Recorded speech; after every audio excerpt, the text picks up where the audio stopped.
Maddie, and today I'm going to meet my friend Zara. Look, there she is, playing with her friends. Can you hear? Zara and her friends are listening to each other so that they can pass the ball and play the game. Zara wears a hearing aid. It helps her to hear more clearly so that she can join in with games, like playing football. Zara, your hearing aids are so clever. What do you like most about them? I like about them that they help you to hear. So without them, can you hear anything? No, sometimes I can, sometimes I can't. So they help you to hear better? Yeah. Bye! The hearing aids are really small and they fit inside a person's ear. And they're important as they help the person who wears them. Go! But do you know how a hearing aid works? Let's find out. How does it work? Hearing aid. And to find out how a hearing aid works, I've come to a children's hospital. This is a special department in the hospital called the Audiology department. And the people who work here are called audiologists. Audio is just another word for sound. And we measure sounds using frequency. But to show you how different frequencies sound, I've got my whistle. That's a high-pitched noise, so we say that it has a high frequency. And some people find it difficult to hear those sounds.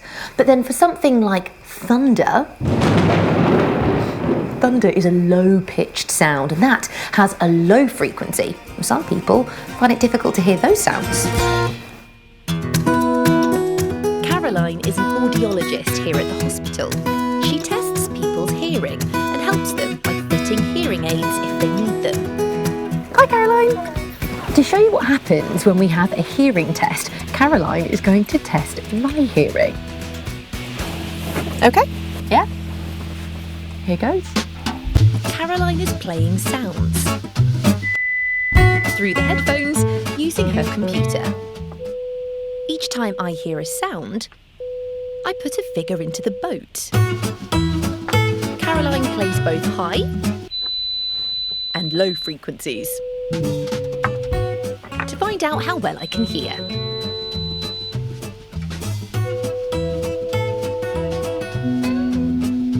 And when the test is finished, Caroline checks the results on her computer. There you go, all finished.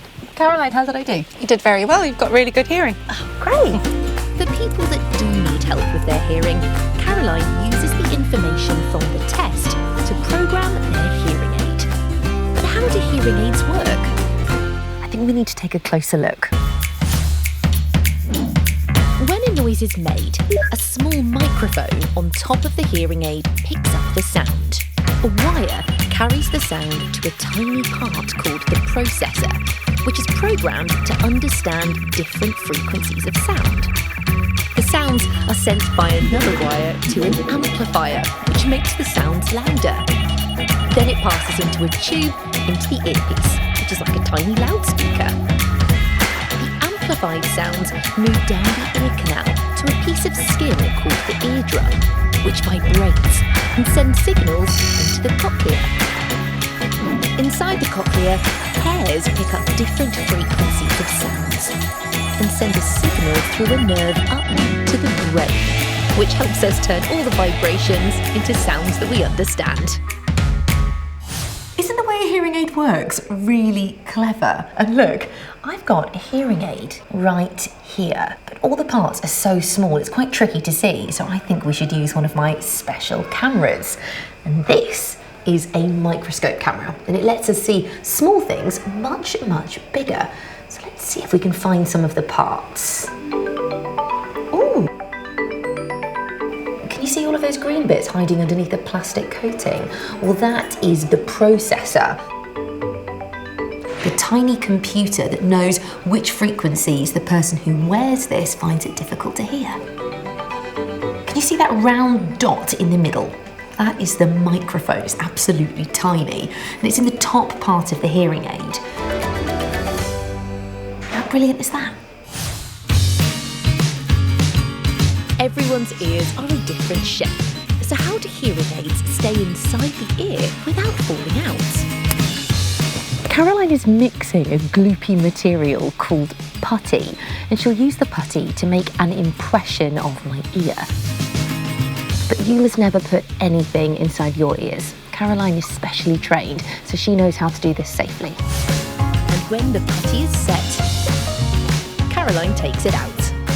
There you go. Thank you. Isn't it funny looking? And this can be made to make an earpiece that fits me perfectly.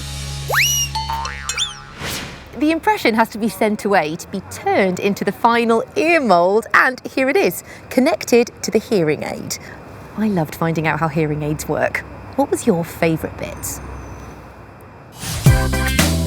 Do you remember the name of the green unit inside the hearing aid? That's right, it's the processor. Did you hear the sounds that Caroline played into the headphones during the hearing test? And did you see the funny shape of the blue mould when it came out of my ear?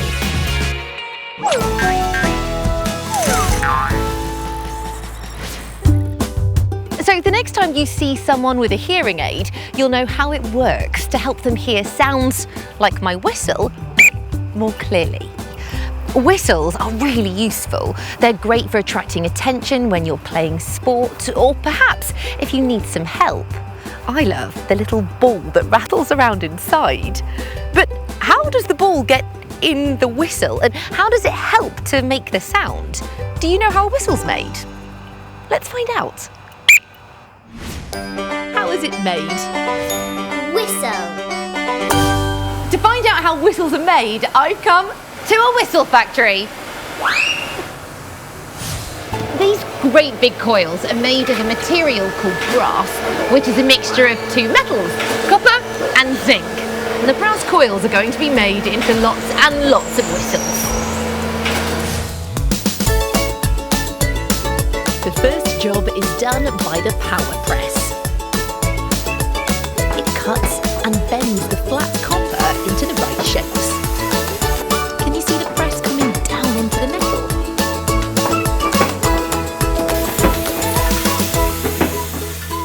Here we are.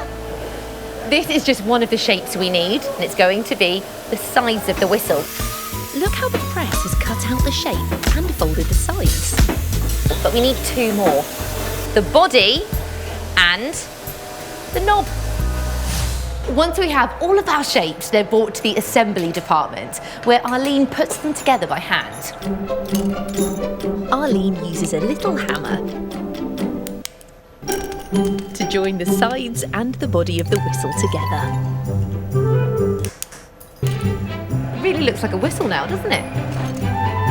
Arlene then wraps wire around the whistle to attach the knob and hold it all together before soldering. Our whistle is soldered in a very special way. Soldering is when a metal is melted to join two other pieces of metal together. The soldering machine here heats up the metal using ultrasonic waves that we can't see. As the whistles go around the turntable, they get hit with these ultrasonic waves again and again and again, and that heats the metal up to melt at the solder. How amazing is that? When the whistle has cooled down, the solder hardens and the wire can be taken off. Now all these whistles need a good polish. Things are about to get very noisy. This is a vibro polishing machine, and it polishes 1,000 whistles at a time. Well, that was exciting, but it all happened so quickly. I think we should see it again with one of my special cameras. This is my special slow motion camera. It means that we can film something that happens really quickly, but when we watch it back, it will look much slower. I'm all set up, ready to go. Take it away, Jake. Can you see the green cones in the machine?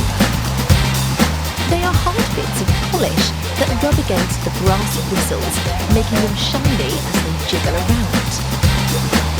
It's like they're having a dance. Look how sparkly they are. These look great, don't they? But they still need a special coating to protect them from scratches and bumps. So they're going for a dip.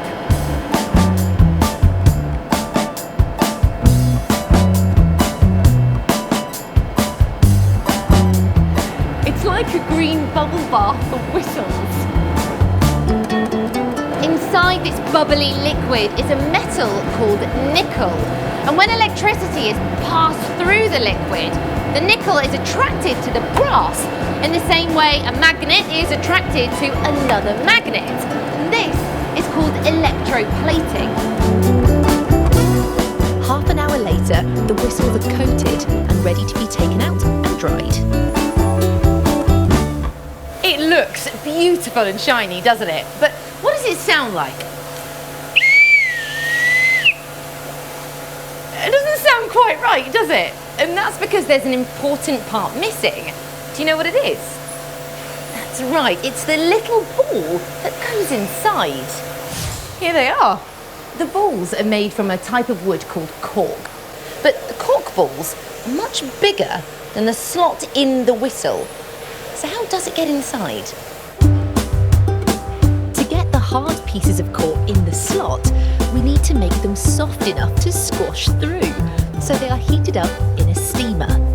Once the cork balls are soft and squashy enough, Colin can pop them into the whistles easily. Thank you. Once the cork cools down again, it goes hard, so the ball stays in the whistle without falling out. But how do they know every whistle works perfectly? Can you guess what this is? It's an electric blower that lets us test the whistles one by one. So, to make sure everything's okay, ear defenders on, and let's see what they sound like. Sounds good to me! I loved finding out how whistles are made. What was your favourite part? Do you remember the name of the two metals that make brass? That's right, copper and zinc. Did you hear the sound of the little hammer when Arlene put the parts together?